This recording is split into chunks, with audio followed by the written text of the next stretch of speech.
अब आपको दिखाते हैं 11 बजे की कुछ अहम खबरें। इलाहाबाद हाईकोर्ट के आदेश के बाद आज से ज्ञानवापी परिसर का एसआई सर्वे जारी है, जिसके लिए वाराणसी प्रशासन पहले ही सारी तैयारियां पूरी कर चुका था। सर्वे का काम दिल्ली से गई एसआई की टीम कर रही है, जो बिना खुदाई किए जीपीआर तकनीक से सर्वे कर रही है। ज्ञानवापी परिसर में वजू खाने को छोड़कर सर्वे का काम चल रहा है। वहीं सर्वे के दौरान कोर्ट के हर एक आदेश का पालन किया जा रहा है। साथ ही परिसर के आसपास अतिरिक्त सुरक्षा बलों की भी तैनाती की गई है। तो सारी चीजें ढकी गई हैं, तो एसआई सर्वे में सब बाहर आ जाएंगी निकल के।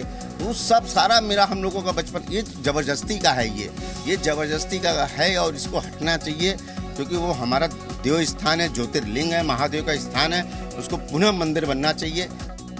इससे पहले कल इलाहाबाद हाईकोर्ट ने ज्ञानवापी परिसर के सर्वे का आदेश दिया था। कोर्ट ने अंजुमन इंतजामिया मस्जिद कमेटी की अपील खारिज करते हुए फैसले का तुरंत पालन करने का आदेश दिया था। कोर्ट ने कहा था कि न्याय के लिए ये सर्वे जरूरी है। ये उनका राइट है, वो सुप्रीम कोर्ट जाए, हम भी सुप्रीम कोर्ट में मौजूद रहेंगे। पर जो इलाहाबाद हाईकोर्ट का आज फैसला आया है, इसमें बहुत क्लियर टर्म्स में कह दिया है कि स्ट्रक्चर को कोई डैमेज नहीं होने वाला है।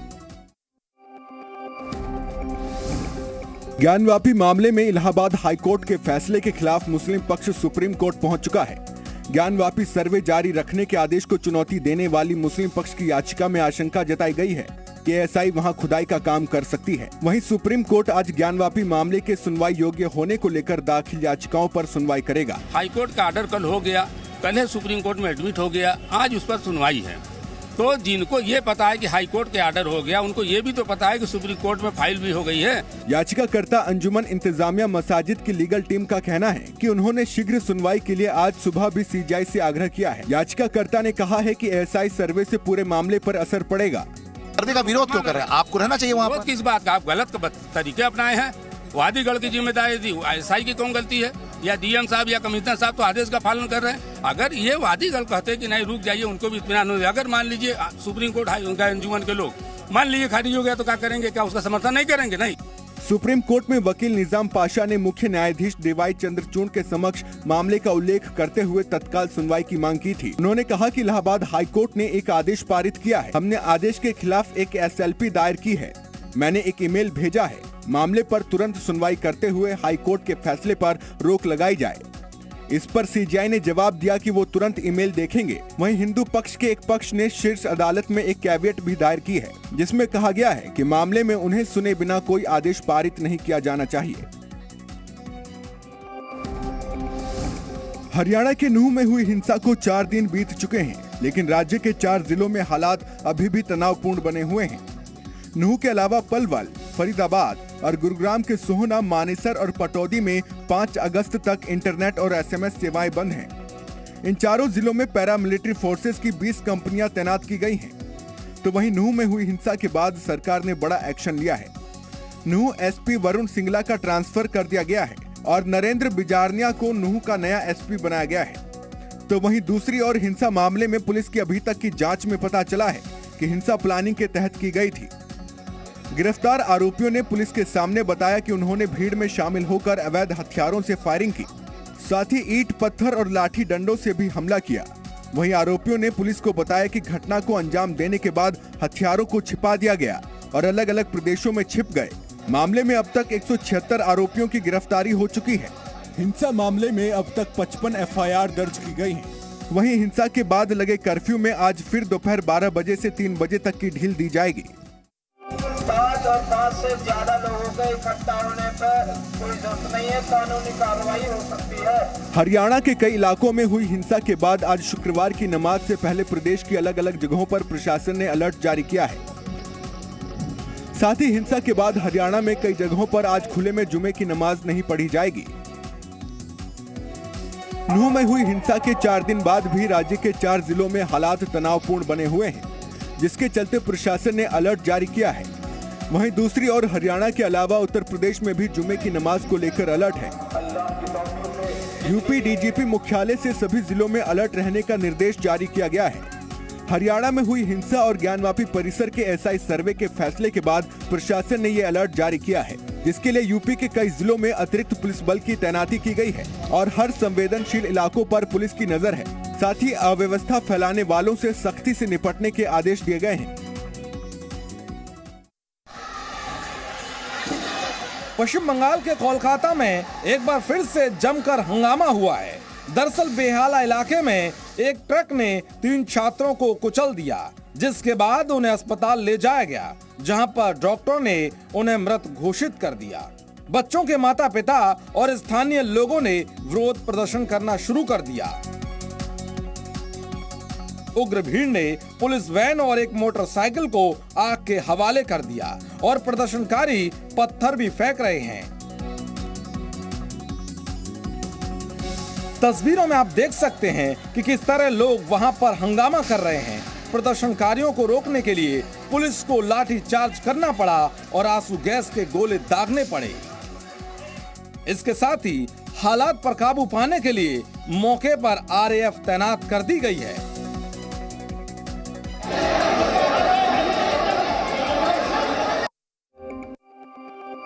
ऑनलाइन गेम खेलने की आड़ में धर्मांतरण का रैकेट चलाने वाले मुख्य आरोपी खान शहनवाज उर्फ बद्दो पर पुलिस ने रासुका लगा दी है। इसके साथ ही पुलिस ने महज 60 दिनों में बद्दो के खिलाफ चार्जशीट दायर कर दी है। वहीं बद्दो के साथी अब्दुल रहमान उर्फ नन्नी पर पहले ही रासुका के तहत पुलिस कार्रवाई कर चुकी है। 30 मई को गाजियाबाद के राजनगर में रहने वाले एक जैन परिवार ने पुलिस को शिकायत की। शिकायत में उन्होंने बताया कि उनका नाबालिग बेटा घर से 5 बार जिम के नाम पर निकलता है और मस्जिद में नमाज पढ़ता है। गैजेट्स की जांच से पता चला कि वो मुंबई के बद्दो नामक व्यक्ति के संपर्क में था। वो जाकिर नाइक से भी प्रभावित है। पुलिस ने इस मामले में मुंबई के खान शहनवाज मकसूद उर्फ बद्दो और गाजियाबाद के मस्जिद के मौलवी अब्दुल रहमान पर एफआईआर दर्ज की। इस केस में 4 जून को अब्दुल रहमान और 11 जून को बद्दो पकड़ा गया। दोनों फिलहाल जेल में बंद हैं। आरोपियों से पूछताछ में खुलासा हुआ कि गाजियाबाद, फरीदाबाद और चंडीगढ़ के 4 नाबालिग बच्चों को वे धर्मांतरण की तरफ ले जा चुके थे। पाकिस्तान से भारत आई सीमा हैदर के मामले में एसएसबी ने बड़ा एक्शन लिया है। सीमा सुरक्षा बल के 2 जवानों को सस्पेंड कर दिया गया। ये वही 2 कर्मचारी हैं जिनको नेपाल भारत सीमा पर वाहनों की चेकिंग के लिए लाया गया था। सस्पेंड किए गए लोगों में से एक व्यक्ति इंस्पेक्टर रैंक का है तो दूसरा जवान है। जिस बस से सीमा ने एंट्री ली उसकी जांच इन दोनों लोगों ने ही की थी। सीमा नेपाल के रास्ते भारत आ गई और इसकी भनक किसी को तब तक नहीं लगी जब तक ये खबर मीडिया में नहीं आ गई। मीडिया में सीमा की कहानी वायरल होने के बाद एसएसबी ने इस मामले में एक आंतरिक जांच कमेटी बनाई और इस मामले की जांच शुरू कर दी। जांच में जो सामने आया उसी आधार पर यह कार्रवाई की गई है। सीमा अपने 4 बच्चों के साथ इसी रास्ते से नेपाल बॉर्डर पार करके भारत में दाखिल हुई थी और फिर ग्रेटर नोएडा पहुंची थी।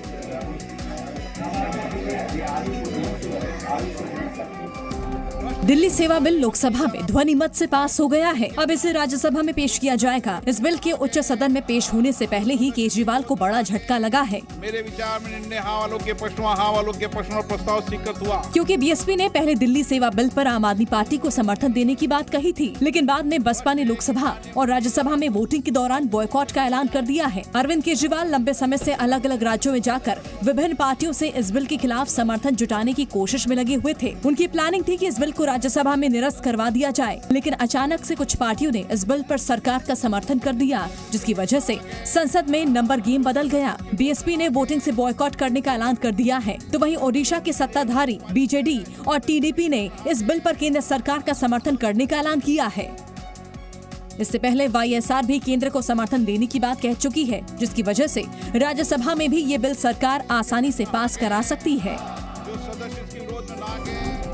मणिपुर में पिछले 3 महीने से लगी आग शांत होने का नाम नहीं ले रही है। 24 घंटे में अलग अलग जगहों पर हुई हिंसा की वजह से एक बार फिर हालात वहां पर तनावपूर्ण हो गए हैं। गुरुवार को मणिपुर के बिष्णुपुर जिले में 2 सुरक्षा चौकियों में तोड़फोड़ की और भारी मात्रा में हथियार और गोला बारूद लूट लिया। पुरुषों और महिलाओं की भीड़ ने उसी जिले के हिंगांग पुलिस स्टेशन और सिंगजामेई पुलिस स्टेशन से हथियार और गोला बारूद छीनने का भी प्रयास किया, लेकिन सुरक्षा बलों ने उन्हें खदेड़ दिया। बिष्णुपुर जिले भीड़ को तितर बितर करने के लिए आंसू गैस के गोले छोड़ने पड़े। भीड़ ने असम राइफल्स के कैंप से भी हथियार लूटने की कोशिश की, लेकिन असम राइफल्स के जवानों ने उस भीड़ को भगा दिया। हिंसा की वजह से अब तक 160 से भी ज्यादा लोगों की जान जा चुकी है। हजारों लोग घायल हैं। तमाम लोग अपने घर छोड़कर शिविरों में शरण लेने को मजबूर हैं।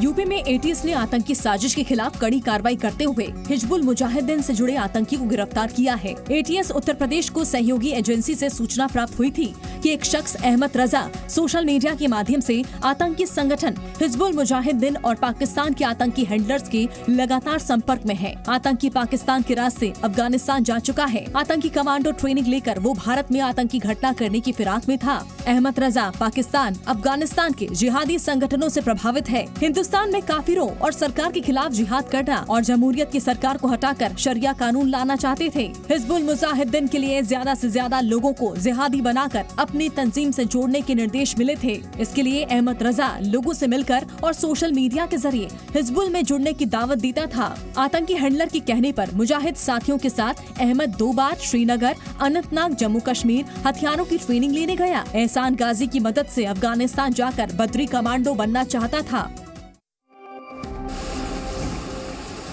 उत्तराखंड में बारिश के बाद जगह जगह लैंडस्लाइड की घटनाएं हो रही हैं। रुद्रप्रयाग के गौरीकुंड में बारिश से लैंडस्लाइड की खौफनाक तस्वीरें सामने आई हैं, जहां पहाड़ का एक हिस्सा दरक कर सड़क पर आ गया है, जिससे रोड पूरे मलबे में दब गई। वहीं लैंडस्लाइड से 5 दुकानों को भी नुकसान पहुंचा है। रोड टूटने से सड़कों के दोनों तरफ गाड़ियां फंस गयी। इस हादसे की वजह से 10 से अधिक लोग लापता हैं, जिनकी तलाश जारी है। वहीं दिल्ली और नोएडा के कई इलाकों में आज सुबह हल्की बूंदाबांदी हुई और आसमान में काले घने बादल छाए रहे। पिछले दिनों मौसम विभाग द्वारा बारिश के पूर्वानुमान के बाद भी लोगों को उमस भरी गर्मी झेलनी पड़ रही थी। आज दिल्ली एनसीआर के लोगों को गर्मी से राहत मिलने की उम्मीद है। मौसम विभाग की माने तो आज और कल दिल्ली एनसीआर में बारिश हो सकती है, जिससे लोगों को गर्मी से निजात मिल सकती है।